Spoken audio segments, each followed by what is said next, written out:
Bunaqa video olaman deb hech qachon o'ylamagandim. Xohlasanglar kommentariyatimda full so'kib tashlanglar. Onasini emsin bunaqa Instagramni ham, bunaqa kontentini ham. Jalqa shuncha harakat. Men kontentni nima maqsadda qilganim? Norim aktiv to'plab mana shu katta minusimni kontent orqali yopaman deb aqalli $200 topganim yo'q. 11 ming qayoqda? Sizlarga to'g'ri maqsaddagi kontent hech qachon yoqmaydi. Hozirgacha Buldrop bilan shartnoma qilganimda dashi 20 mingdan ziyod topardim. 20 mingdan ziyod topardim.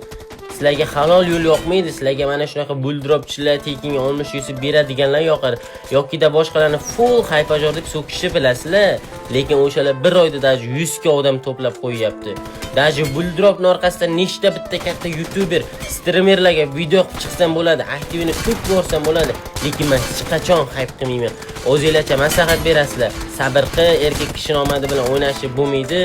Omad degan narsa yo'q, faqat harakat va shunga yarasha berishi bo'ladi. Ba'zida o'ylayman-da, undan ko'ra buldroplik qilib, hayp qilsammi, pizdes dahat qo'raman-ku deb. Lekin men millioner bo'lmaymanmi? Pulli bassinda cho'milmaymanmi?